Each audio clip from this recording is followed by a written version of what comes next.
తండ్రి అయిన దేవునికి కృతజ్ఞతాస్తుతులు. అదేవిధముగా కూడి ఉన్న సహోదరి సహోదరులందరికీ కూడా మన ప్రభువును రక్షకుడునైన యేసుక్రీస్తు నామమున మరొకసారి అందరికీ వందనాలు తెలియజేస్తూ ఉన్నాను. మనము గత కొద్దిగా కాలము నుంచి ఉపమానాల గురించిన అధ్యయనాలను చదువుతూ ఉన్నాం. ఇంచుమించుగా మనము 9 ఉపమానాల దాకా మనం ధ్యానిస్తూ ఉన్నాం. ఈ సాయంకాల సమయంలో ఆరాధన కార్యక్రమంలో గతములో రాజుల చరిత్రను చదివేశాం. తర్వాత అద్భుతముల గురించిన అధ్యయనాలను మనము ధ్యానించి ఉన్నాం. మరి ప్రస్తుతము మనము ఉపమానాలను ధ్యానిస్తూ ఉన్నాం. మరలా నేను మీకు కొన్ని విషయాలను నెమరవేస్తాను. ఉపమానము అంటే అర్థం ఏమిటి అంటే పోల్చి చెప్పడాన్ని ఉపమానము అంటారు.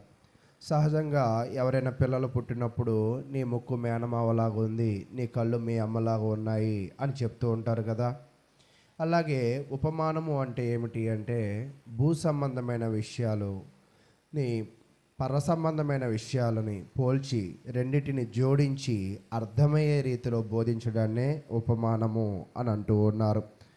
కాబట్టి ప్రియులారా, ఈ ఉపమానాల అధ్యాయంలో ఈరోజు మనము లూకాసు సువార్త 15వ అధ్యాయము లూకాసు సువార్త 15వ అధ్యాయానికి వచ్చి ఉన్నాం. లూకాసు సువార్త 15వ అధ్యాయానికి వచ్చినప్పుడు సహజంగా యేసుక్రీస్తు ప్రభు వారి మీద జనాలకి ఎలాంటి అభిప్రాయాలు ఉండేవి అంటే మేలైన అభిప్రాయాలు ఎంత మాత్రము కూడా లేదు. అంటే యేసుక్రీస్తు ఒక మంచివాడు, యేసుక్రీస్తు ఒక దేవుని కుమారుడు, లేదా యేసుక్రీస్తు ఒక దేవుడే, అటువంటి అవగాహన లేని వాళ్ళు కూడా ఉన్నారు. అయితే వారు ఏం మాట్లాడుకుంటున్నారో పరిశీలన చేద్దాం. లూకాసు వార్త 15వ అధ్యాయము 1వ వచనాన్ని మనం ధ్యానిద్దాం. లూకాసు వార్త 15వ అధ్యాయము 1వ వచనం. ఒకప్పుడు సమస్తమైన సుంకర్లను పాపులను ఆయన బోధ వినుటకు ఆయన దగ్గరికి వచ్చుచుండగా, యేసుక్రీస్తు బోధ వినడానికి ఎవరెవరు వస్తున్నారంటే పాపములో ఉన్న వాళ్ళు ఎక్కువగా వస్తూ ఉన్నారు. యేసుక్రీస్తు బోధలు ఎవరు వినడానికి వస్తున్నారంటే జీవితాలను మార్చుకోవాలనుకున్న వాళ్ళు వస్తూ ఉన్నారు. నిజంగా ప్రార్థనలు జరుగుతూ ఉంటాయి, కానీ చాలామంది కూడా ప్రార్థనలో కూర్చోలేరు. ఎవరు మాత్రమే ప్రార్థనలలో కూర్చోగలరు అంటే కేవలము వారి జీవితాలు మార్చుకోవాలని సంకల్పం ఎవరికి ఉంటుందో వాళ్ళు మాత్రమే ప్రార్థనలో కూర్చోగలరు. నేను దేవునికి లోబడాలి అనే మనసు ఎవరిలో ఉంటుందో వాళ్ళు మాత్రమే ప్రార్థనలలో కూర్చోగలరు. అందరూ కూర్చోవడం వాళ్ళ వల్ల కాదు. మరి ప్రార్థనలో కూర్చున్న వాళ్ళందరూ మంచోళ్ళేనా అంటే ప్రార్థనలో కూర్చున్న వాళ్ళందరూ మంచోళ్ళు ఏమి కూడా కాదు. ప్రతి మనిషిలో కూడా ఏముంటుంది అంటే ఖచ్చితంగా వ్యక్తిగత లోపాలు ఉంటూ ఉంటాయి. ఇక్కడ యేసుక్రీస్తు ప్రభువారి దగ్గరికి కూడా బోధ వినడానికి చాలామంది వస్తున్నారు, కానీ వినడానికి వచ్చిన వాళ్ళందరూ మంచోళ్ళు ఏమీ కూడా కాదు. అక్కడ చెప్తున్నాడు సుంకర్లను పాపులను అని చెప్తున్నాడు. సహజంగా సుంకర్లను ఎలా చూస్తూ ఉంటారంటే వాళ్ళు అధికమైన పన్ను వసూలు చేస్తూ ఉంటారు, కాబట్టి వాళ్ళు ఘోరమైన పాపులుగా జనులు చూస్తూ ఉంటారు. అయితే వీళ్ళకి మనసు ఎలా మారిందో మనకు తెలియదు, కానీ వీళ్ళు ఏం చేస్తున్నారంటే క్రీస్తుతో కలుసుకోవాలని, క్రీస్తుతో నడవాలి అని, క్రీస్తు బోధ వినాలన్న మనసు మాత్రం వాళ్ళకి కలిగింది. అయితే వాళ్ళు క్రీస్తు బోధ వినడానికి వచ్చినప్పుడు మరొక బృందం ఇక్కడ కనపడుతున్నారు. చూడండి 2వ వచనం. పరిసయ్యులను శాస్త్రులను. అక్కడ 2 రకాలు ఉన్నారు. ఎవరు? సుంకర్లను పాపులను. ఇక్కడ ఎవరు ఉన్నారంట? పరిసయ్యులను శాస్త్రులను. అది చూచి ఇతడు పాపులను చేర్చుకుని వారితో కూడా, ఈ యేసుక్రీస్తు ప్రభువారు దైవ సంబంధమైన వ్యక్తి అయితే వీళ్ళతో సహవాసం చేయకూడదు కదా. ఈ యేసుక్రీస్తు ప్రభువారు ఒకవేళ మంచివాడైతే, ఈ యేసే మంచివాడైతే ఆ పాపులతో సాంగత్యము చేయకూడదు కదా. కానీ ఈ యేసు ఏం చేస్తున్నాడంటే ఎవరిని చేర్చుకుంటున్నాడంట? ఇతడు పాపులను చేర్చుకుంటూ ఉన్నాడు. సహజంగా పరిసయ్యులు శాస్త్రులు ఏమనుకుంటున్నారంటే తామే నీతిమంతులను అనుకుంటున్నారు. కానీ సుంకర్లు పాపులు ఏమనుకుంటున్నారంటే మేము చెడ్డవాళ్ళం అనుకుని యేసు దగ్గరికి వస్తున్నారు, పరిసేలు శాస్త్రులు ఏమనుకుంటున్నారంటే మేము మేధావులము, మేము జ్ఞానవంతులము, మాకు ధర్మశాస్త్రము బాగా తెలుసు అన్న యొక్క అహంకారంతో యేసుకి ఎలాగుంటున్నారంటే దూరంగా ఉంటూ ఉన్నారు. కాబట్టి ప్రియులారా, అన్నీ తెలుసు అని దేవునికి దూరంగా ఉండడం కంటే మనలో ఉన్న లోపాలను గ్రహించి దేవుని దగ్గరికి వెళ్ళడం చాలా ఉత్తమమైన పని. అయితే ఈ పరిసేలు శాస్త్రులు ఏమంటున్నారంటే యేసుక్రీస్తు పాపులతో సహవాసం ఏంటి, పాపులతో భోజనం చేయడం ఏంటి అని వీళ్ళు బాగా సనుగుకునే పరిస్థితి. కింద చెప్తున్నాడు, వారితో కూడా భోజనము చేయుచున్నాడని చాలా సనుగుకొనిరి. చాలా చాలా అంటే నిజంగా ఇంట్లో ఒకళ్ళ సనిగితేనే మనకు చాలా చికాకుగా ఉంటుంది. కానీ ఇక్కడ మనం పరిశీలన చేస్తూ ఉన్నప్పుడు యేసుక్రీస్తు ప్రభు వారి యొక్క కాలంలో ఆయన చుట్టూ ఎప్పుడు జోరీగల్లాగా సనిగే వాళ్ళు ఉంటూ ఉండేవాళ్ళు. నిజంగా మనం కూడా ఉద్యోగాలు చేసేటప్పుడు ఎవరైనా ఒకళ్ళు విసిగించే వాళ్ళు ఉన్నారనుకోండి, ఆ ఉద్యోగం మానేద్దాం అనుకుంటాం. చూడండి ఈ అమ్మాయి ఇసిగిస్తుంది, చూడండి ఈ అబ్బాయి ఇసిగిస్తున్నాడు, ఈ ఉద్యోగం నేను చేయలేనంటూ ఉంటాం. కానీ యేసుక్రీస్తు ప్రభు వారి కాలంలో ఒకవైపు పరిసేలు శాస్త్రులు ఎంతగానో విసిగిస్తూ ఉన్నారు, ఒకవైపు జనాలు వాక్యాన్ని వినడానికి వస్తూ ఉన్నారు. వీళ్ళు విసిగిస్తున్నారు కదా అని వీళ్ళకి వాక్యం చెప్పడం ఎక్కడ కూడా మానేలా. కానీ ఈరోజు జనాలు ఎలాగ ఉంటారంటే కొన్ని కారణాలు చెప్పి దేవుని దగ్గరికి రావడానికి మానేస్తూ ఉంటారు, కొన్ని కారణాలు చెప్పి ప్రార్థనలో కూర్చోవడం మానేస్తూ ఉంటారు, కొన్ని కారణాలు చెప్పి ప్రార్థనకి డొమ్మా కొట్టే క్రైస్తవులు కూడా ఈరోజు ఉన్నారు. యేసుక్రీస్తు దగ్గర నుంచి మనం నేర్చుకోవాల్సిన విషయం ఏమిటి అంటే పరిస్థితులు ఎలాగ ఉన్నా కూడా బోధ ప్రకటించాలి, పరిస్థితులు ఎలా ఉన్నా కూడా బోధకు తగ్గట్టుగా మనము నడుచుకోవాలి అని తెలియజేస్తూ ఉన్నాడు. అయితే ఈ పరిసేలకి మామూలుగా చెప్తే అర్థం కాదు కదా, అందుకే ఈ పరిసేలకి అర్థం అవ్వడానికి ఆయన ఏం చేశాడంటే 3 ఉపమానాలను తీసుకున్నాడు. మొదటి ఉపమానం ఏమిటి అంటే తప్పిపోయిన గొర్రె ఉపమానం. రెండవ ఉపమానం ఏమిటి అంటే తప్పిపోయిన వెండి నాణ్యం ఉపమానం. ఈ 2 యొక్క ఉపమానాలను మనము ధ్యానించాం. ఈరోజు మనము ధ్యానించే ఉపమానం ఏమిటి అంటే తప్పిపోయిన కుమారుడు. ఈ యొక్క ఉపమానాన్ని మనము ధ్యానిద్దాం. చూడండి, లూకాసు వార్త 15వ అధ్యాయము 11వ వచనాన్ని మనం పరిశీలన చేద్దాం. లూకాసు వార్త 15వ అధ్యాయము 11వ వచనం. అంటే వీళ్ళకి అర్థమవడం కొరకు ఆయన ఏం చేస్తున్నాడంటే ఉపమాన రీతిగా చెప్తున్నాడు. అంటే వీళ్ళు ఏమని సనుక్కుంటున్నారు, యేసుక్రీస్తు పాపులను చేర్చుకుంటున్నాడు, యేసుక్రీస్తు పాపాత్ములతో సహవాసం చేస్తున్నాడు, యేసుక్రీస్తు పాపులతో భోజనం చేస్తున్నాడు అని సనుక్కుంటూ ఉన్నారు కదా. అయితే వీళ్ళకి అర్థం కావడం కొరకు ఇక్కడ ఒక ఉపమానం చెప్తున్నాడు. ఏంటి ఆ ఉపమానం అంటే 11వ వచనం. మరియు ఆయన ఇట్లనెను, ఒక మనుషునికి 2 కుమారులు ఉండిరి. ఒక మనుషునికి ఎంతమంది పిల్లలు ఉన్నారంట? 2 కుమారులు ఉన్నారు.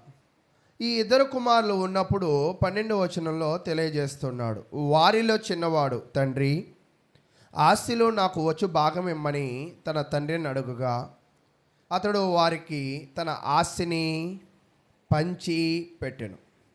ఇక్కడ మనకి దీని యొక్క వివరణ అనేది ఇక్కడ తెలియజేయలేదు, కానీ ఇక్కడ మనం చూస్తూ ఉన్నప్పుడు సహజంగా ఆస్తిని ఎప్పుడు పంచుకుంటారంటే తండ్రి భూమిని విడిచినప్పుడు పంచుకుంటూ ఉంటారు. కొంతమంది భూమిని విడిచినా కూడా ఆస్తిని ఉమ్మడిగానే ఉంచుకుంటూ ఉంటారు. అంటే తండ్రి బతికి ఉండగానే ఇక్కడ కుమారుడు ఏమడుగుతున్నాడంటే వేరైపోదాము అని అంటూ ఉన్నాడు.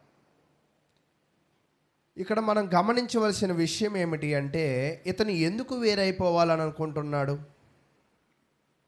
ఇతను ఎందుకు ఆస్తిని కావాలని అనుకుంటూ ఉన్నాడు, ఎందుకు కావాలనుకుంటున్నాడంటే తన తండ్రితో ఉండడము ఈ యొక్క కుమారుడికి ఇష్టమో లేదు. తండ్రితో ఉండడం ఇష్టము లేదు, అదే విధముగా తండ్రి చెప్పినట్టుగా బ్రతకాలన్న కోరిక కూడా లేదు. ఇష్టమో లేదు, కోరిక లేదు. చాలామంది అంటుంటాం, నాకు ఇంకే కోరిక లేదండి, ఎందుకు బతుకుతున్నానో నాకే అర్థం కావట్లా అని అంటూ ఉంటారు కదా. అంటే ఇతను తండ్రి చెప్పినట్టుగా బ్రతకాలని లేదు, కానీ ఇతనికి నచ్చినట్టుగా బ్రతకాలని మాత్రం ఒక ఆశ ఉంది. ఆశ ఉంది కానీ ఆశను నెరవేర్చుకోవడానికి డబ్బులు లేవు. ఈరోజు మన అందరికీ కూడా ఇలాంటి రేకుల షెడ్ ఇళ్లలో ఉండాలని అనిపించకపోవచ్చు. మనందరికీ కూడా పెద్ద ఇల్లులు కట్టుకోవాలి, స్లాబ్ ఇల్లులు కట్టుకోవాలి, పట్టా ఇల్లులు కట్టుకోవాలి అనిపించవచ్చు. ఆశ ఉండిద్ది, కానీ ఆశ నెరవేరాలి అంటే ఏం కావాలి? ధనం కావాలి, అంతేనా? ఒకవేళ ధనము లేకపోతే ఎన్ని ఆశల కన్నా కూడా వేస్ట్ అయిపోతాయి, అంతేనా? కాబట్టి ఇక్కడ చిన్న కుమారుడు మొదట ఏం చేస్తున్నాడంటే, ఇతని జీవితాన్ని ఒక 3 భాగాలుగా మనం విభజించడానికి ప్రయత్నం చేద్దాం. ఈ యొక్క కుమారుడి యొక్క జీవితాన్ని మనము 3 భాగాలుగా విభజిద్దాం. ఏమిటి అంటే, ఇతను ఈ యొక్క కుమారుడు ముందుగా తన యొక్క భాగంలో ఇల్లుని విడిచిపెట్టాలనుకుంటున్నాడు. అంటే తన తండ్రిని, తన కుటుంబాన్ని ఏం చేయాలనుకుంటున్నాడంటే వదిలేయాలి అని అనుకుంటున్నాడు. మరి వదిలేసి ఏం చేయాలనుకుంటున్నాడు? అక్కడ రెండో పాయింట్, ఆయన వేరొక ప్రాంతానికి వెళ్ళిపోవాలని ఆశ కలిగి ఉన్నాడు. తండ్రికి దూరంగా ఉండాలనుకుంటున్నాడు, వేరొక ప్రాంతం వెళ్ళిపోవాలని అని అనుకుంటున్నాడు. మూడో పాయింట్ ఏంటంటే, తన జీవితం మరలా తిరిగి ఇంటికే వచ్చేసాడు. ఇప్పుడు ఈ కుమారుడు గురించి మనం నేర్చుకుందాం. మొదటిగా ఈయన జీవితాన్ని పరిశీలన చేస్తే ఇల్లు వదిలేయాలనుకున్నాడు, వేరే దేశం వెళ్ళిపోవాలనుకున్నాడు, చివరికి మళ్ళా ఇంటికే వచ్చేయాలని అని అనుకున్నాడు. అంటే ఈయన జీవితాన్ని 3 ముక్కల్లో చెప్పండి అంటే ఈ 3 ముక్కలే మనము చెప్పాలి. అయితే ప్రియులారా, ఈయన ఎందుకు ఇల్లు వదిలేయాలనుకుంటున్నాడు అంటే, తనకి నచ్చినట్టుగా బ్రతకడానికి తన తండ్రి అడ్డమవుతున్నాడు. తన నచ్చినట్టుగా బ్రతకడానికి తన దగ్గర డబ్బు అనేది లేదు. తనకి నచ్చినట్లుగా చేయడానికి ఆ ఊరు అతనికి సరిపోవడము లేదు. ఈ కారణాల చేత అతను అక్కడి నుంచి వెళ్ళిపోవాలనుకున్నాడు. ఒకవేళ వెళ్ళిపోతే తనకి నచ్చినట్లుగా వేరే దేశంలో బ్రతకాలి అంటే అతనికి ఏం అవసరం అంటే బాగా డబ్బులు అవసరం. కాబట్టి తండ్రిని ఏమడుగుతున్నాడంటే, మళ్ళీ అక్కడ వచనాన్ని మనం పరిశీలన చేద్దాం. చూడండి, లూకా సువార్త 15వ అధ్యాయము 12వ వచనం. వారిలో చిన్నవాడు, తండ్రి, ఆస్తిలో నాకు వచ్చు భాగమని తన తండ్రిని అడుగగా అతడు వారికి తన ఆస్తిని పంచిపెట్టాను. వాస్తవానికి అంటే ఒక సైన్స్ యోగా టీచర్లో నేను యోగా ట్రైనింగ్ పొందినప్పుడు ఒక విషయం చెప్పారు. ఏంటి అంటే, 2 పిల్లలు ఉన్నప్పుడు 2 పిల్లల్లో బాగా తెలివిగా ఎవరు ఉంటారంటే చిన్నోడే తెలివిగా ఉంటాడు అని చెప్తూ ఉంటారు. ఎందుకు చిన్నోడు తెలివిగా ఉంటాడు, ఎందుకు చిన్నోడు జ్ఞానంగా ఉంటాడంటే, తల్లిదండ్రుల యొక్క అండర్స్టాండింగ్ యొక్క జ్ఞానము ఎవరికి బాగా వచ్చిద్దంటే చిన్నోడికి బాగా వచ్చిద్దంట. అంటే పెద్దోడికి అంత బాగా రాదు. కాబట్టి ఈ చిన్నోడు కూడా చాలా జ్ఞానం కలిగిన వ్యక్తిగా మనకు కనపడుతున్నాడు. కానీ తన జ్ఞానము సరైన విధంగా ఉందా లేదా అజ్ఞానంగా ఉందా అనేది మనం పరిశీలన చేద్దాం. చిన్నవాడు వచ్చి నా ఆస్తి నాకు ఇవ్వు అన్నాడు. ఇవ్వమనగానే తండ్రి ఏమనాలి? అదేంటయ్యా, నేను బతికే ఉన్నాను కదా, ఎందుకు పంచుతాను, కొన్ని రోజులు ఆగు అని అడగచ్చు కదా. కానీ తండ్రి కూడా ఏం చేయలేదంట, అవేం అడగల. అంటే చిన్నవాడి నడతలు బాగా ఆయన ఏం చేశాడు? పరిశీలన చేశాడు. అంటే ఇతనికి ఇక్కడ ఉండాలని లేదు, నా మాటలు వినాలని లేదు, కాబట్టి ఇతనికి నేను డబ్బులు ఇచ్చేయడమే మేలని తండ్రి కూడా ఏం చేశాడంటే ఆస్తిని తన కుమారుడికి ఇచ్చేశాడు. ఇచ్చేసిన తర్వాత సహజంగా పిల్లలకి ఎలా ఆస్తి పంచాలో కూడా మనకి బైబిల్ తెలియజేస్తూ ఉంది. పాత నిబంధన కాలంలో ద్వితీయోపదేశ కాండము 21వ అధ్యాయము 21వ అధ్యాయము 16-17 వచనాలు మనం చదువుకుందాం. జ్యేష్ఠ కుమారుడు ద్వేషింపబడిన దాని కొడుకైన ఎడల తండ్రి తనకు కలిగిన దానిని తన కుమారులకు స్వాస్యముగా ఇచ్చున్నాడు. ద్వేషింపబడిన దాని కుమారుడైన జ్యేష్ఠునికి మారుగా ప్రేమింపబడిన దాని కుమారునికి జ్యేష్ఠునిగా చేయకూడదు. ద్వేషింపబడిన దాని కుమారునికి తండ్రి తన ఆస్తి అంతటిలో రెట్టింపు భాగమిచ్చి వానినే జ్యేష్ఠునిగా ఎంచవలెను. వీడు వాని బల ప్రారంభము గనుక జ్యేష్ఠత్వ అధికారము వీనిదే. సహజంగా ఇక్కడ ఏం చెప్తున్నాడంటే, 2 పిల్లలు ఉన్నారనుకోండి, పెద్ద కొడుకు నాకు నచ్చలేదనుకోండి, అరే బాబు నువ్వు నాకు పెద్ద కొడుకు కావు, చిన్న కొడుకే నాకు పెద్ద కొడుకు, కాబట్టి చిన్న కొడుక్కి నేను ఎక్కువ ఆస్తి ఇస్తాను అని అనడానికి అవకాశమే లేదు. అంటే జ్యేష్ఠుడికి ఏమి చేయాలంటే చిన్నవాడి కన్నా కొంచెం ఎక్కువ ఇవ్వాలి. అందుకే మీరు ఎప్పుడైనా కూడా స్థలాలు పంచుకున్నప్పుడు ఒక 2-3 గజాలైనా పెద్దోడికి ఏమైందంటే ఎక్కువ రాస్తూ ఉంటారు. కాబట్టి జ్యేష్ఠుడికి ఎక్కువ వాటా అనేది బాగా ఇస్తూ ఉంటారు. అయితే ఇప్పుడు తండ్రిని వాటా అడుగుతున్న కుమారుడు చిన్న కొడుకా పెద్ద కొడుకా? చిన్న కొడుకు. అంటే ఎక్కువ ఆస్తి ఇవ్వాలా లేదా తక్కువ ఇవ్వాలా? తక్కువే. అంటే జ్యేష్ఠుడి కన్నా తక్కువే ఇవ్వాలి. అయితే అతనికి సంబంధించింది మొత్తము కూడా ఏం చేశాడంటే తన తన కుమారుడికి సంబంధించిన ఆస్తి అంతా కూడా తన తండ్రిగా తను ఏం చేశాడంటే పంచిపెట్టేసినట్లుగా మనమైతే చూస్తూ ఉన్నాం. అయితే ప్రియులారా, పంచిపెట్టేసిన తర్వాత ఆయన జీవితము మారిపోయిద్దని ఆశపడి ఉంటాడు. తన జీవితంలో గొప్ప స్థితికి వెళ్ళిపోతాను అని ఆశపడి ఉంటాడు. తన జీవితంలో అది చేసేద్దాము ఇది చేసేద్దాము అని ఎన్నో ఆశలతో తన జీవితాన్ని ఖచ్చితంగా ప్రారంభించి ఉంటాడు. అయితే ప్రారంభించిన ఆ వ్యక్తి యొక్క జీవితము ఎలా ముందుకు వెళ్ళింది అనే యొక్క చరిత్రను మనమైతే పరిశీలన చేద్దాం. అయితే ఈ యొక్క చిన్న కుమారుడు తన తండ్రిని ఆస్తి అడగడంలో జరిగిన కొన్ని ఆలోచనలు మనం చేద్దాం. తండ్రి ఉండగా ఆస్తి అడగడం వల్ల ఆ చిన్న కుమారుడు ఎవరిని అవమానించినట్లంటే తండ్రిని అవమానించినట్లుగా. తండ్రిని అవమానించడమే కాదు కానీ తండ్రి యొక్క ఆ యొక్క స్వభావమును, ఆ అధికారమును ఆయన ఏం చేశాడంటే, కొంతమంది అంటూ ఉంటాం కదా కోపంలో, ఇంక నువ్వు చచ్చావని అనుకుంటాను అని అంటారు కదా. అలాగే ఈ చిన్న కుమారుడు కూడా తన మనసులో ఎవరిని చంపేశాడంటే తన తండ్రిని చంపేశాడు కాబట్టి ఆస్తి కావాలని కోరుకున్నట్లుగా మనం చూస్తూ ఉన్నాం. కాబట్టి ప్రియులారా, వారసత్వాన్ని పొందాలనుకున్నాడు కానీ తన తండ్రికి దూరం అయిపోతున్నాడన్న జ్ఞానం అతనిలో లేదు. అయితే ఏం జరిగిందో కొంచెం ముందుకు వెళ్ళే ప్రయత్నం చేద్దాం. 13వ వచనం.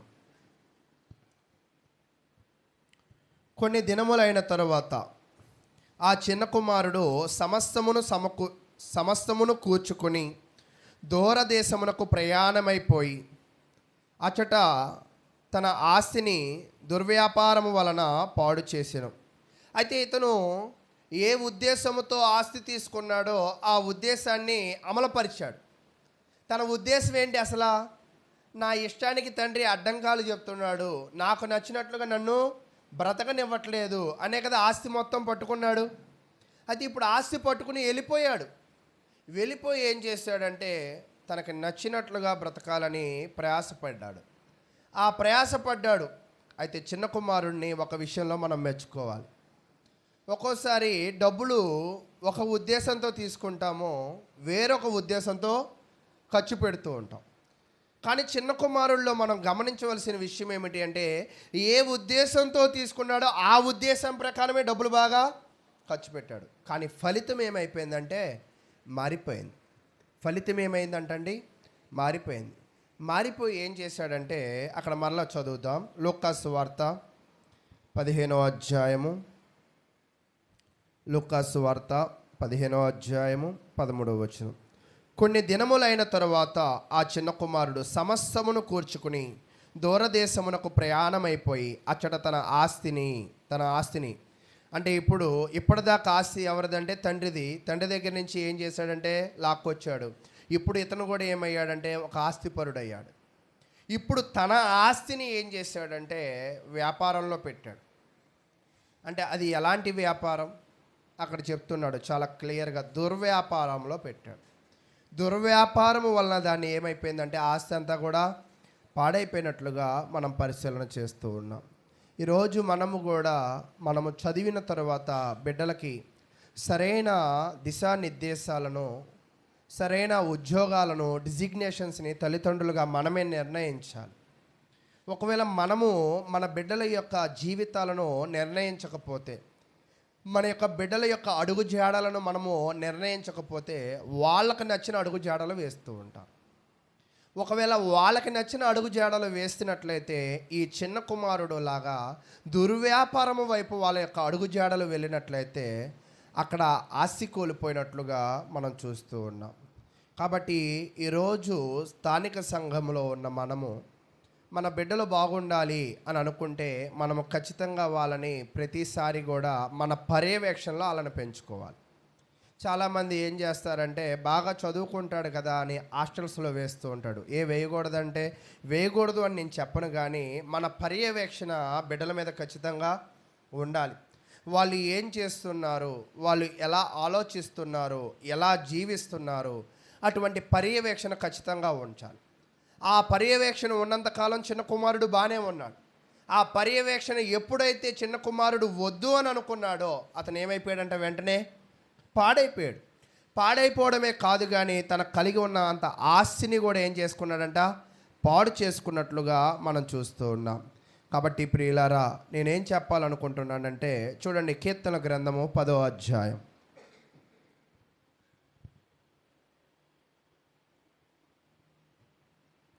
కీర్తన గ్రంథము 10వ అధ్యాయము 4 నుంచి 6 వచనాలు. దుష్టులు పొగరెక్కి యెహోవా విచారణ చేయడను కొందరు, దేవుడు లేడని వారు ఎల్లప్పుడూ యోచించుదురు. వారు ఎల్లప్పుడూ భయము మానుకుని ప్రవర్తింతురు. నీ న్యాయ విధులు ఉన్నతమైనవై వారి దృష్టికి అందకుండును. వారు తమ శత్రువుల అందరినీ చూచి తిరస్కరింతురు. మేము కదల్చబడము, తరతరముల వరకు ఆపద చూడము అని వారు తమ హృదయములో అనుకుందురు. ఇక్కడ ఒక వ్యక్తి గురించి చెప్తున్నాడు. ఆ వ్యక్తి స్వభావం ఏమిటి అంటే 4వ వచనంలో దుష్టుడు అంట. దుష్టుడు స్వభావం ఏమిటి అంటే పక్కనే చెప్తున్నాడు, పొగరెక్కి. అంటే అతని ప్రవర్తన ఎలా ఉందంట, పొగరెక్కి ఏమనుకుంటున్నాడంటే దేవుడు లేడులే అని అనుకుంటున్నాడంట. దేవుడు లేడులే అని అనుకుంటూ అక్కడ 6వ వచనంలో ఆపద చూడము అని వారు తమ హృదయములో అనుకుందరు. చూడండి, ఈ చిన్న కుమారుడికి ఈ వచనానికి ఏమైనా సంబంధం ఉందేమో. ఇక్కడ దేవుని ధిక్కరించిన వాడు దుష్టుడయ్యాడు, ఆపదలో పడము అని హృదయంలో అనుకునేవాడు దుష్టుడయ్యాడు. చిన్న కుమారుడు కూడా ఏమనుకున్నాడంటే నాకు తండ్రి అక్కర్లేదు, ఎవరు కావాలనుకున్నాడు, ఆస్తి కావాలనుకున్నాడు. నాకు తండ్రి పర్యవేక్షణ అవసరం లేదు, తండ్రి ఇచ్చే సొమ్ము కావాలని అనుకున్నాడు, ఆనందం కావాలనుకున్నాడు. ఆ సొమ్ముతో వ్యాపారము చేసి నాకు ఎటువంటి ప్రమాదము లేకుండా, ఎటువంటి అపాయము లేకుండా నేను ఎదగగలను, నా తండ్రి లేకుండా కూడా నేను జీవించగలను అని పొగరెక్కి జీవించాడు. అలా పొగరెక్కి జీవించిన తర్వాత అతని జీవితము ఎలాగా ముగిసిందో మనం పరిశీలన చేద్దాం. అయితే ప్రియులారా చూడండి,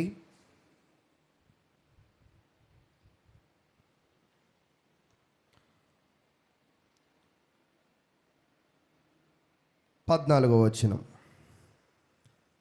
లూకా సువార్త 15వ అధ్యాయము 14వ వచనాన్ని మనం పరిశీలన చేద్దాం. అదంతయు ఖర్చు చేసిన తరువాత, అంటే తండ్రి దగ్గర ఏదైతే మరి అన్యాయంగా తీసుకువచ్చాడో అదంతా కూడా ఏమైపోయిందంట, ఖర్చు అయిపోయింది. ఈరోజు లోకల్లో కూడా ఒక పెద్ద సామెత ఉంటుంది. ఏంటి ఆ సామెత అంటే, కూర్చొని తింటే కొండలు కూడా కరిగిపోతూ ఉంటాయి. ఇతను కూర్చొని తినడమే కాదు, కూర్చొని తింటూ దుర్వ్యాపారాన్ని ఇతను బాగా చేసి ఉన్నాడు. ఈరోజు క్రైస్తవులుగా చాలామంది కూడా మరి డబ్బులు తొందరగా వస్తాయి అని బెట్టింగ్లు వేసే క్రైస్తవులు ఉన్నాడు, పేకాట ఆడే క్రైస్తవులు ఉన్నారు, దుర్వ్యాపారాల వైపు వారి దృష్టిని పెట్టే క్రైస్తవులు కూడా ఉన్నారు. క్రైస్తవులుగా మనం నేర్చుకోవాల్సిన విషయం ఏమిటి అంటే, మన దగ్గర ఉన్న ధనాన్ని ఎప్పుడు కూడా చెడు కొరకు ఉపయోగించకూడదు, లేదా మన దగ్గర ఉన్న ధనాన్ని ఎప్పుడు కూడా త్వరితముగా మనము ధనవంతులం అయిపోవాలని ఎప్పుడు కూడా మనము అనుకోకూడదు.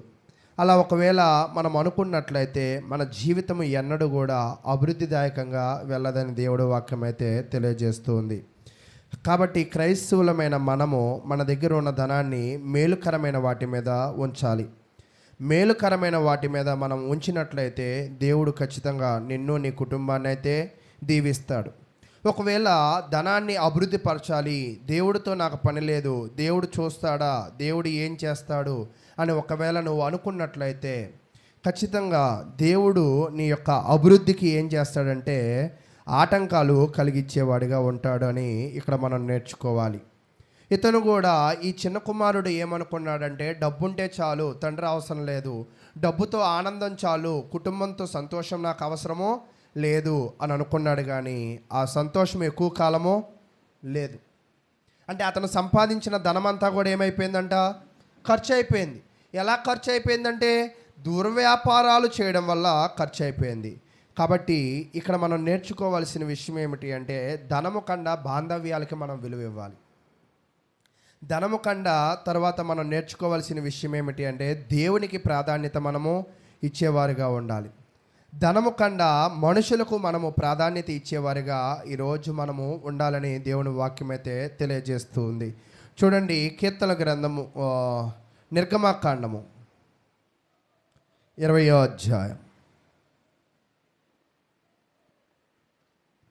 నిర్గమకాండము 20వ అధ్యాయము. ఇక్కడ ఒక విషయాన్ని 12వ వచనంలో ఒక విషయాన్ని మనకి చాలా వివరంగా తెలియజేస్తూ ఉన్నాడు. నిర్గమకాండము 12వ అధ్యాయము 20వ అధ్యాయము 12వ వచనం.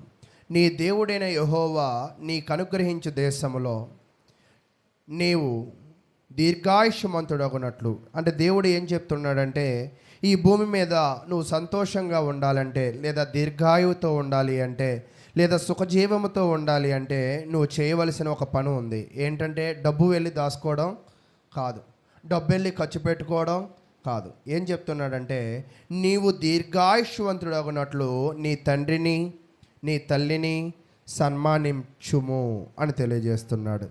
అంటే దేవుడు ఒక వ్యక్తి దీర్ఘాయువు ఎలాగ వచ్చిద్ది అంటే తల్లిదండ్రులను గౌరవించినప్పుడు వచ్చిద్ది, లేదా తల్లిదండ్రులను సన్మానించినప్పుడు వచ్చిద్దని ఇక్కడైతే తెలియజేస్తూ ఉన్నాడు. అయితే ప్రియులారా, ఈ చిన్న కుమారుడు ఆస్తి అడగడం వల్ల తన యొక్క తండ్రిని గౌరవించిన వాడా లేదా తన తండ్రిని అగౌరవించిన వాడిగా కనపడుతున్నాడా? అగౌరవించిన వాడిగా కనపడుతున్నాడు.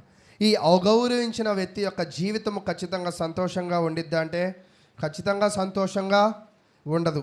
అంటే ఈరోజు మనం నేర్చుకోవాల్సిన విషయం ఏమిటి అయితే ఏ వ్యక్తి అయితే తల్లిదండ్రులకు లోబడడో, ఏ వ్యక్తి అయితే తల్లిదండ్రులను అగౌరవపరుస్తాడో, ఏ వ్యక్తి అయితే దేవునికి దూరంగా ఉంటాడో అతని దగ్గర ఎంత ధనం ఉన్నా కూడా ఆ ధనము తగ్గిద్ది కానీ ఎన్నడూ కూడా పెరగదు. మీరు గమనించండి, తల్లిదండ్రులను కాదనుకుని పెళ్ళిళ్ళు చేసుకున్న వాళ్ళ యొక్క వివాహాలు చూడండి. తల్లిదండ్రుల మాట కాదని చదువులో తప్పుడు నిర్ణయం తీసుకున్న విద్యార్థుల యొక్క జీవితాలు చూడండి. తల్లిదండ్రులు కాదన్న ప్రతి ఒక్క వ్యక్తి జీవితము చివరికి ఎలా ముగించబడిద్ది అంటే విషాదంతో ముగింపబడిద్ది. ప్రారంభించేటప్పుడు ఏమనుకుంటాడంటే నేను సక్సెస్ అవుతాను, మా అమ్మ నాన్న మాట వినకపోతే నేను గొప్పోడిని అవుతాను అని అనుకుంటూ ఉంటాం. అలాగే ఈ చిన్న కుమారుడు కూడా ఏమనుకున్నాడంటే అదే బాటలో వెళ్ళాడు. తండ్రికి దూరంగా వెళితేనే బాగుపడతా, ఆస్తి పట్టుకెళ్తేనే బాగుపడతా, ఆస్తితో వ్యాపారం చేస్తేనే బాగుపడతా బాగుపడతా బాగుపడతా అని అనుకుంటూ ఉన్నాడు. మరి బాగుపడ్డా అంటే మరి ఆ వచనం తెలియజేస్తుంది. లూకాసు వార్త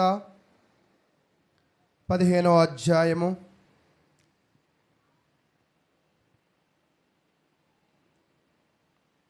14వ వచనం. అదంతయు ఖర్చు చేసిన తర్వాత ఆ దేశమందు గొప్ప కరువు రాగా, లోకంలో ఒక సామెత అంటాం, మూనిగే నక్క మీద తాటికే పడిందని. వాస్తవానికి ఇతను తెచ్చుకున్న డబ్బులు ఏమైపోయాయి? అయిపోయాయి. సడన్గా ఆ ఊరిలో ఏమొచ్చి పడిందంట? కరువు వచ్చి పడింది. నిజంగా దరిద్రులు అంటూ ఉంటాను కదా, ఒక్కోసారి వీడు అట్టిపండు తిన్న అరగదు దరిద్రుడు అని అంటూ ఉంటారు కదా. ఈ పిల్లోడు కూడా ఎలా ఉన్నాడంటే ఒక దరిద్రుడిలా కనపడుతున్నాడు. ఇతను దారిద్ర్యం ఎలా తెచ్చుకున్నాడు అంటే తన తండ్రిని అగౌరవపరచడాన్ని బట్టి, తన తండ్రి దగ్గర ధనాన్ని తాడాన్ని బట్టి, ఆ ధనాన్ని దుర్వ్యాపారంలో పెట్టడాన్ని బట్టి, ఆ దుర్వ్యాపారం పెట్టిన తర్వాత చివరికి డబ్బులు కోల్పోయాడు. ఆయన అడుగు పెట్టిన చోట ఏమైపోయిందంట? కరువు వచ్చింది. ఈరోజు కొంతమంది చేతులు ఉంటూ ఉంటాయి, ఏది పట్టుకున్నా మసి అయిపోతూ ఉంటారు. అంటే వాళ్ళ చేతుల్లో పవర్ ఏం కాదు, వాళ్ళు చేస్తున్న అక్రమాలు, వాళ్ళు చేస్తున్న అన్యాయాలను బట్టి దేవుడు వాళ్ళని ఎన్నటికీ కూడా ఏం చేయనివ్వడంట? ఎదగనివ్వడు. ఈరోజు ఒక వ్యక్తి ఎదగాలి అంటే పట్టుకుందంతా బంగారం అంటూ ఉంటారు కదా. అంటే పట్టుకుంటే బంగారం ఎలాగ అయ్యిద్ది, పట్టుకుంటే నాశనం ఎలా అయ్యిద్ది అంటే అది దేవుడు దయచేతనే. దేవుడు ఎప్పుడు మనుషుల మీద దయ చూపిస్తాడంటే నీవు పొరుగువారి మీద దయ చూపినప్పుడు, నీవు పొరుగువారిని ప్రేమించినప్పుడు, అందుకే పాత నిబంధనే కానీ క్రొత్త నిబంధనే కానీ ప్రాముఖ్యమైన లేఖనాలు రెండు ఉంటాయి. ఒకటి, నీ పూర్ణ హృదయముతో, నీ పూర్ణ ఆత్మతో, నీ పూర్ణ బలముతో నీ దేవుడైన యెహోవాని ఏం చేయాలి? సేవించాలి, ప్రేమించాలి. తర్వాత నీ తోటి సహోదరుని నిన్ను వలె నీ పొరుగు వారిని ఏం చేయాలి? ప్రేమించాలి. అక్కడ సేవించాలి, ఇక్కడ ప్రేమించాలి. ఈ రెండు చేసిన వాడు నిజంగా ఏది పట్టుకున్నా ఖచ్చితంగా ఏమవుతాడంటే గొప్ప స్థితిలోకి వెళతాడు. అక్కడ అదే చెప్తున్నాడు, నీ తల్లిని నీ తండ్రిని గౌరవించినట్లయితే నీవు దీర్ఘాయుష్మంతుడు అవుతావు. ఈరోజు నిజంగా పెద్దవాళ్ళైన తల్లిదండ్రులను చూడని బిడ్డలు ఉన్నారు. నిజంగా వాళ్ళు ఏమనుకుంటారంటే వీళ్ళు నాతో ఉంటే వీళ్ళకి కావాల్సిన మందులు ఖర్చు పెట్టాలేమో, వీళ్ళకి కావాల్సిన ఆహారపు ఖర్చు పెట్టాలేమో, వీళ్ళకి రోగాలకి ఖర్చులు పెట్టాలేమో అని తల్లిదండ్రులను విడిచిపెట్టిన బిడ్డలు ఉన్నారు. కానీ అటువంటి బిడ్డలు సంపాదించాలని ఎంత ప్రయాసపడ్డా కూడా ఆ ధనము వాళ్ళ దగ్గర వాళ్ళ జోబిలో ఉండదు. మలాకీ గ్రంథంలో ఏం చెప్తాడంటే ఇలాంటి వాళ్ళ సంపాదన ఒక సంచిలో వేస్తే ఆ సంచికి ఏమి ఇస్తాడంట? దేవుడు చిల్లు ఇస్తాడంట. కాబట్టి ఈ చిన్న కుమారుడు యొక్క జీవితం కూడా ఏమైపోయిందంటే డబ్బు తెచ్చాడు, ఆనందపడాలనుకున్నాడు, ఆనందం లేదు, డబ్బు లేదు, చివరికి ఊరిలో ఏముందంట? కరువు ఉంది. ఎలాగా అంటే చూద్దాం, కింద 15వ వచనం.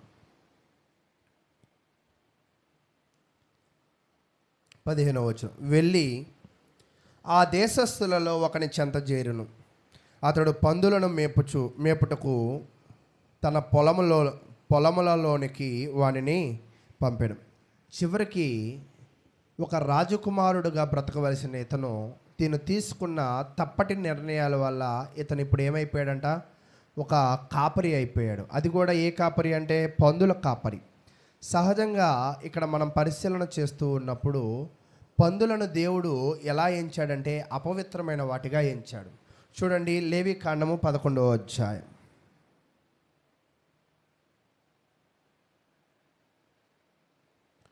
లేవికాండము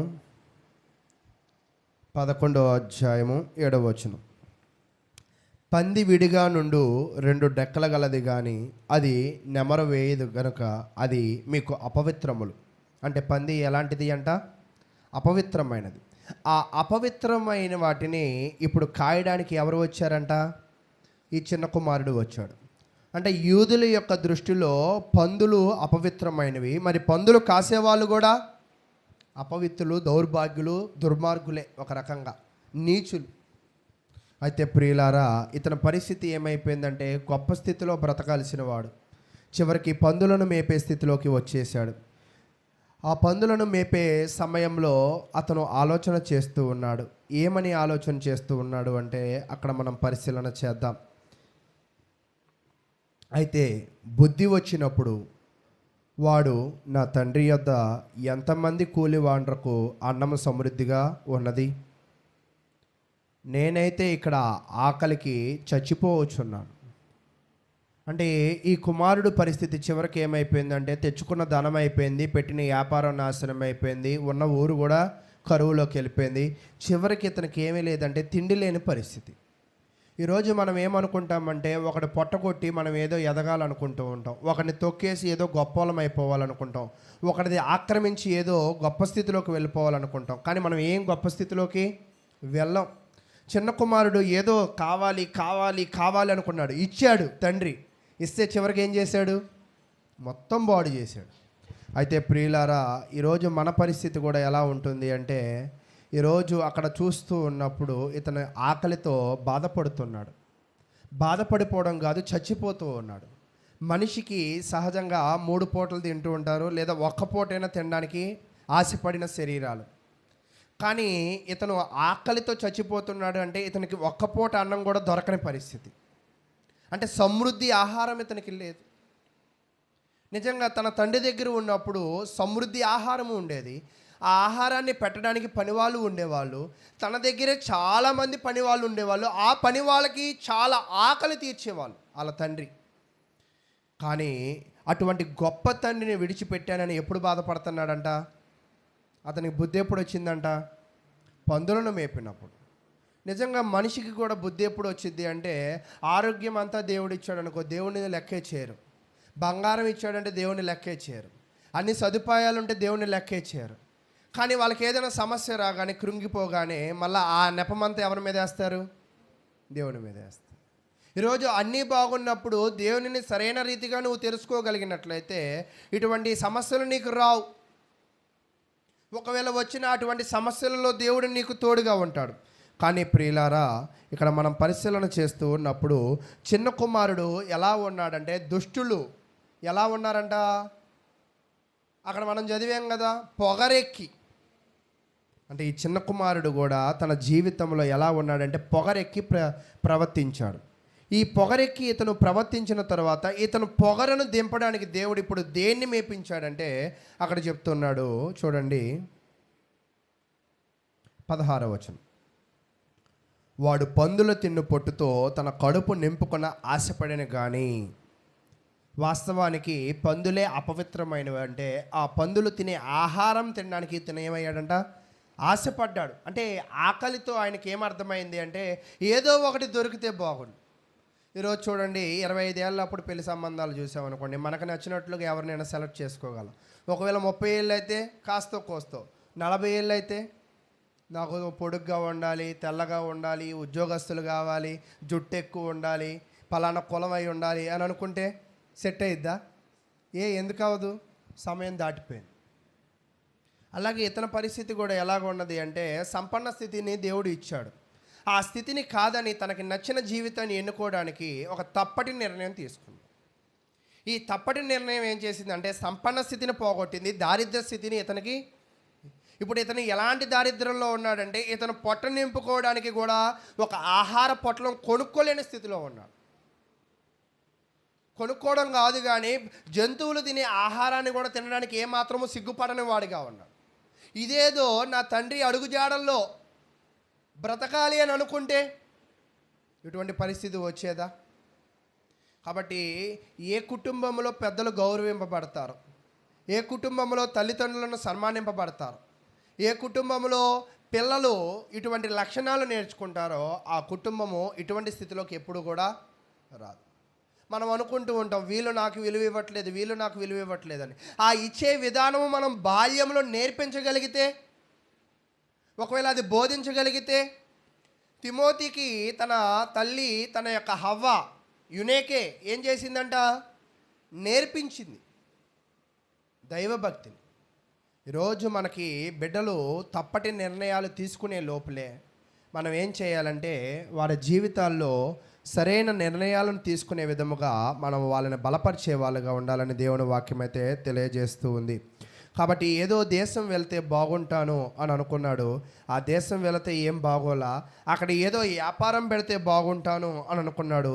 అక్కడ వ్యాపారం పెట్టినా కూడా ఏమీ బాగోలా. దీని అంతటికి కారణం ఏమిటి అంటే నా పొగరే, నా అహంకారమే, నా తండ్రిని నేను నిర్లక్ష్య పెట్టిన వైఖరే, ఇదే నా తప్పు అని ఇప్పుడు ఇతనికి బాగా అర్థమైంది.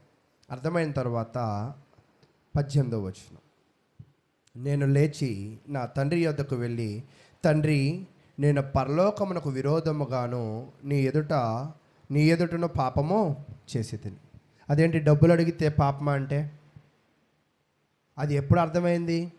ఒకవేళ తండ్రి, అయ్యా నేను ఉండగా నీవు డబ్బులు అడగకూడదయ్యా అని ఆ మాట అంటే తండ్రిని ఏమంటాడు? నీ ఆస్తికి నేను వారసుని నాకెందుకు ఇవ్వవు అంటాడు. అంతేనా? తండ్రి మీద రివర్స్ అవుతాడు.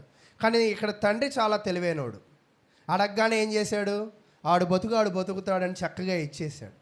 ఇచ్చేసిన తర్వాత బుద్ధి ఎంతకాలానికి వచ్చిందో మనకు తెలియదు, ఎన్ని రోజులకు వచ్చిందో మనకు తెలియదు. కానీ ఈ చరిత్ర చదువుతూ ఉన్నప్పుడు అతను చేసిన పని, అతను చేసిన వైఖరి చాలా తప్పని అతనికి బాగా అర్థమైంది.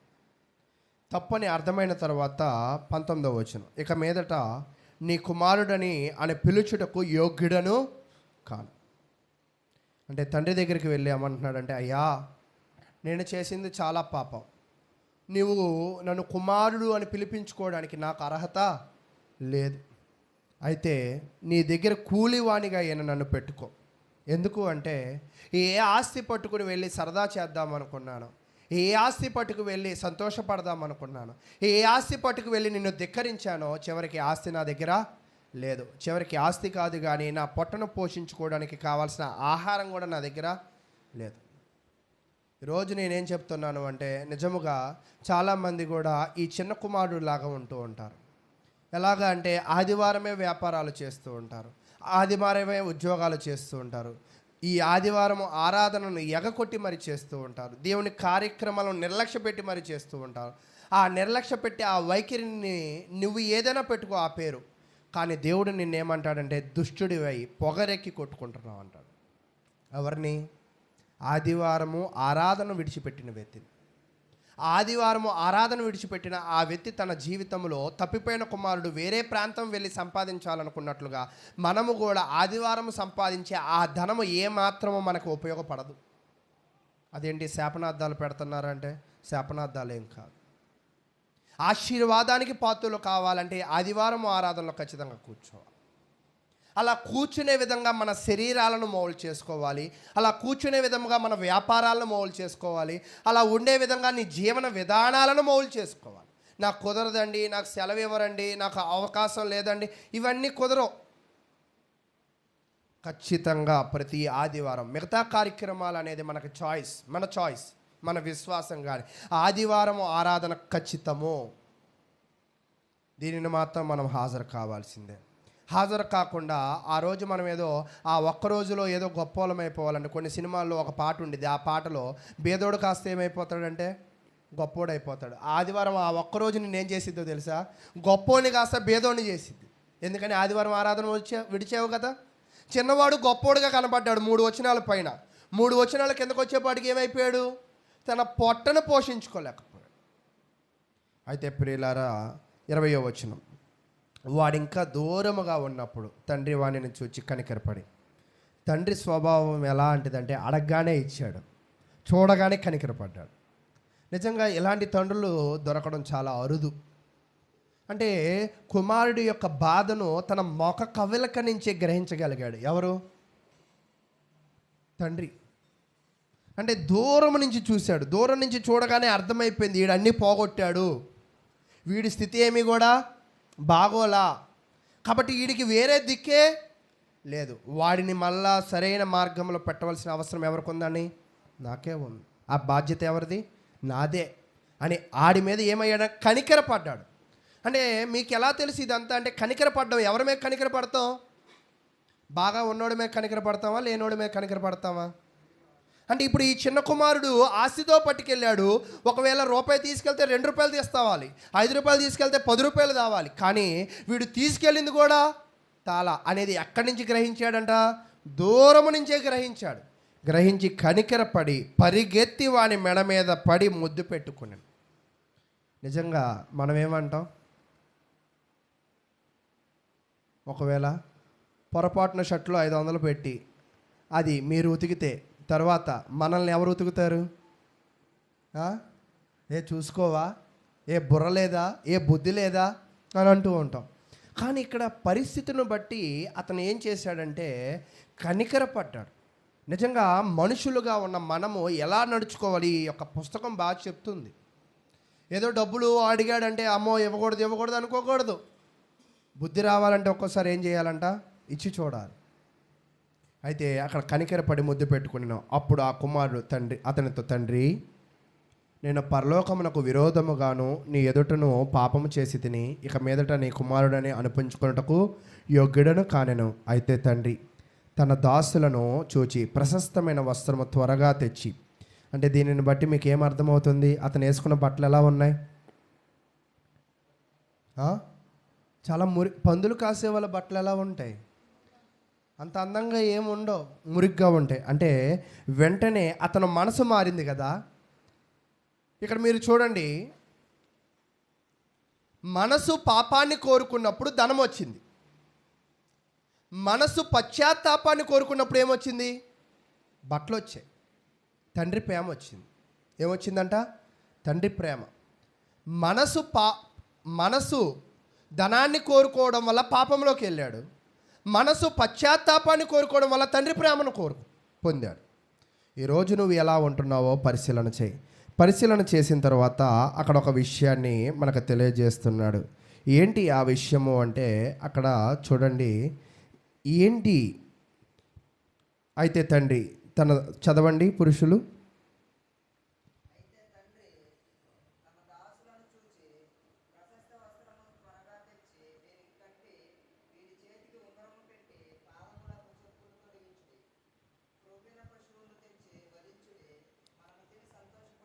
చాలు. ఇక్కడ మీకు నేను అండర్లైన్ చేశాను చూడండి. తండ్రి వెంటనే అతని ఇంట్లో ఉన్నట్లు భావిస్తాడు. అతను వెంటనే ఏం తెప్పించాడంట?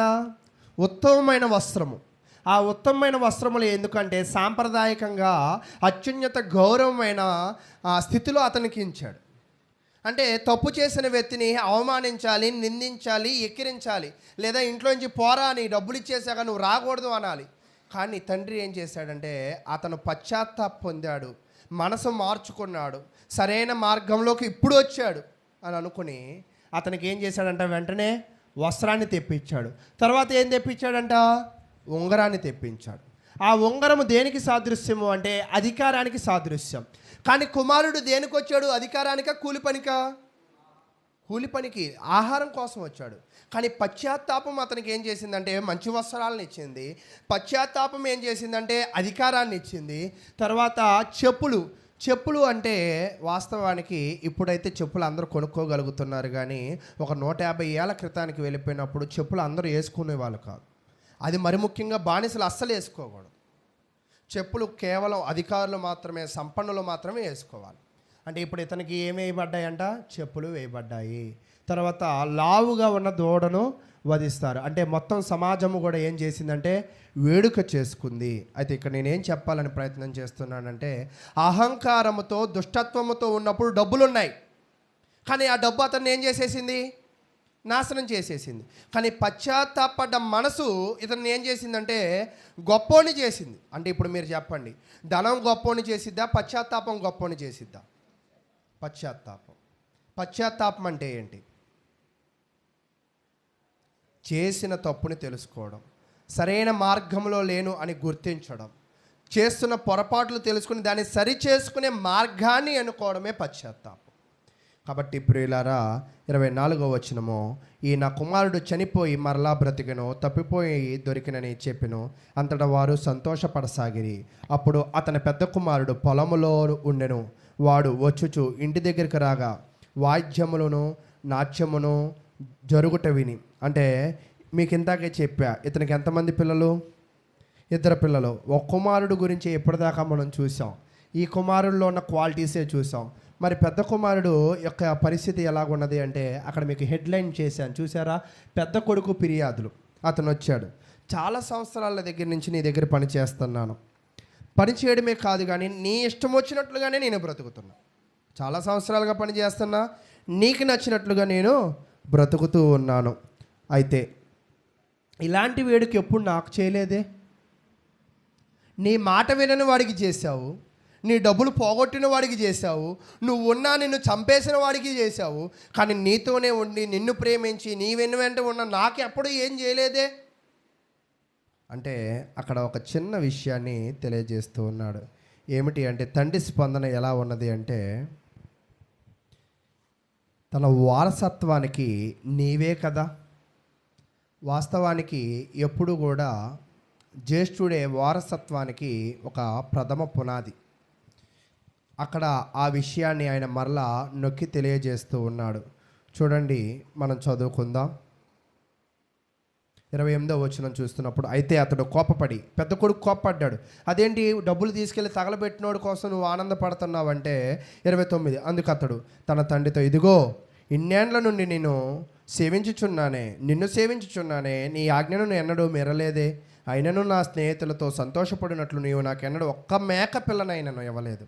అయితే నీ ఆస్తిని వేశ్యలతో తినివేసిన నీ కుమారుడు రాగానే వీని కొరకు క్రొవ్విన దూడను వధించితివని చెప్పాను. అందుకు అతడు, కుమారుడా, నీవు ఎల్లప్పుడూ నాతో కూడా ఉన్నావు, నావన్నీ నీవే, నావన్నీ కూడా ఎవరు నీవే అని తెలియజేస్తున్నాడు. కాబట్టి ఒక కొడుకేమో చనిపోయిన కొడుకుని బ్రతికించుకున్నాడు, ఒక కొడుకులో విశ్వాసాన్ని ఏం చేశాడంటే బలపరిచాడు. అయితే ఈ చరిత్ర అంతా కూడా దేవుడు ఎందుకు చెప్తున్నాడు, ఎందుకు ఈ ఉపమానం చెప్తున్నాడంటే తప్పిపోయిన వాళ్ళు, సరైన మార్గంలో లేని వాళ్ళు ఒకవేళ మరలా సరైన మార్గాన్ని ఎన్నుకున్నప్పుడు దేవుడు ఖచ్చితంగా ఏమవుతాడంటే సంతోషపడేవాడిగా ఉంటాడు. చూడండి, మొట్టమొదటి ఉపమానం 10 గొర్రెల్లో 100 గొర్రెల్లో ఒక గొర్రె తప్పిపోయింది కదా. తప్పిపోయిన తర్వాత ఆ గొర్రె దొరికినప్పుడు ఎక్కడ ఆనందం కలిగిందంట? పరలోకములో ఆనందం కలిగింది. 10 వెండి నాణ్యాల్లో ఒక నాణ్యం పోయింది కదా, అది దొరికినప్పుడు ఎక్కడ ఆనందం కలిగిందంట? దేవుని దూతల సమక్షంలో ఆనందం ఉంది. తప్పిపోయిన కుమారుడు మళ్ళా దొరికాడు కదా, అప్పుడు వాళ్ళు ఏం పడ్డారంట? సంతోషించి ఆనందించడం. ఈరోజు ఏ వ్యక్తి అయితే తను చేస్తున్న పొరపాట్లు తెలుసుకుని సరైన మార్గంలో జీవించాలని నిర్ణయించుకుంటారో ఆ వ్యక్తి పట్ల దేవుడు ఏమవుతాడంటే ఆనందపడతాడు. ఏ వ్యక్తి అయితే తన పాపాలు ఒప్పుకొని బాప్తిసము పొందుతాడో ఆ వ్యక్తి పట్ల తన తండ్రి ఏమవుతాడంట? ఆనందపడతాడు. ఈరోజు నిజమైన తండ్రిగా ఉన్న దేవునిని మీరు ఆనంద పెట్టాలి అంటే మీ పొరపాట్లను మీరు తెలుసుకుని సరైన మార్గంలో జీవించడానికి మీరు నిర్ణయించుకోండి. దేవుని చిత్తమైతే మరొకసారి మరిన్ని వివరణలతో మనం పరిశీలన చేద్దాం. అయితే దీనిలో నేను ఒక విషయాన్ని చెప్పి ఇంకా ఈ యొక్క వాక్యాన్ని అయితే నేను ముగిస్తాను. ఏమిటి అంటే, ఒకే విషయము ఇరువురి దగ్గరికి వచ్చినప్పుడు ఒకలాగుంది. కొడుకు తప్పిపోయినప్పుడు ఫీలింగ్ తండ్రికి ఏంటి? బాధ. కొడుకు తండ్రి డబ్బు ఇచ్చినప్పుడు కొడుకు ఫీలింగ్ ఏంటి? సంతోషం. డబ్బులు ఇస్తుంటే తండ్రికి బాధ ఉంది, డబ్బులు తీసుకుంటే అంటే ఒకే పని ఒకళ్ళని ఏం చేస్తుంది? ఆనంద పెడుతుంది. అదే పని ఒకళ్ళని ఏం చేస్తుంది? బాధ పెడుతుంది. తర్వాత చేసిన తప్పులు తెలుసుకున్నప్పుడు కొడుకు ఫీలింగ్ బాధ. చేసిన తప్పులను ఒప్పుకొని ఇంటికి వచ్చినప్పుడు తండ్రి ఫీలింగ్ ఆనందం. చూసారా తారుమారు? ఈరోజు ఒక్కోసారి ఎలా ఉంటుందంటే, నేను చెప్పింది మీకు అర్థమవుతుందా? తప్పు చేస్తున్నాడు, తప్పు అని తెలియదు. అది తప్పని ఎవరికి బాగా తెలుసు? తండ్రికి తెలుసు కాబట్టి బాధపడ్డాడు. తప్పని తెలియదు కాబట్టి ఇతనికి ఎలా ఉంది? సంతోషంగా ఉంది. తర్వాత తప్పు అని తనకు అర్థమైన తర్వాత బాధపడుతున్నాడు కొడుకు. అతను బాధపడుతుంటే తండ్రి ఏం చేస్తున్నాడంట? ఆనందపడుతూ ఉన్నాడు. కాబట్టి ప్రియులారా, ఒక్కోసారి కొన్ని విషయాలు లోకానికి బాగుంటాయి కానీ నీకు బాగుండవు. లోకానికి ఆనందాన్ని ఇస్తాయి, అవి నీకు ఆనందాన్ని ఇవ్వవు. లోకం అంతా ఆనందంగా ఉంది కదా, నేను కూడా ఆనందపడతాను అంటే కాదు. కాబట్టి దేవుడి ఆనందంలో ఆనందాన్ని పంచుకో. అంతేగాని దేవుణ్ణి బాధ పెట్టేవాడిగా ఒకవేళ ఉండినట్లయితే ఎన్నడూ కూడా గొప్ప స్థితిని చూడని ఒక చిన్న కుమారుడు వలె నువ్వు ఉండిపోతావు. అయితే చిన్న కుమారుడు మారిన తర్వాత గొప్ప స్థితికి వెళ్ళినట్లుగా నీవు కూడా నీ తప్పులను తెలుసుకోగలిగినట్లయితే ప్రశస్తమైన వస్త్రములు దేవుడు నీకు ధరింపజేస్తాడు, ఉంగరాన్ని ధరిస్తాడు, చెప్పులను ధరిస్తాడు. అంటే అన్నిటినీ ఇస్తాడంటే అది కాదు. అక్కడ చెప్తున్న విషయం ఏంటంటే పరలోకంలో నీకు ఒక స్థానాన్ని ఏర్పరుస్తూ ఉంటాడు అని దేవుని వాక్యం అయితే తెలియజేస్తుంది. అయితే ప్రియులారా, ఈరోజు మీరందరూ కూడా పరలోకానికి వారసులు అవ్వాలని ఆలోచన ఒకవేళ ఉండినట్లయితే, దేవునితో జీవించాలని అభిప్రాయం మీకు ఉండినట్లయితే మీరు ఖచ్చితంగా చేయవలసిన పని ఏమిటి అంటే, దేవుని యొక్క సమ్ముఖంలో మీ పాపములను ఒప్పుకొని జీవించేవారుగా ఉండాలి. చూడండి, ఒక్క వాక్యాన్ని నేను తీసి దీనిని ఇంకా ముగిస్తాను. యెషయా గ్రంథము 61వ అధ్యాయం.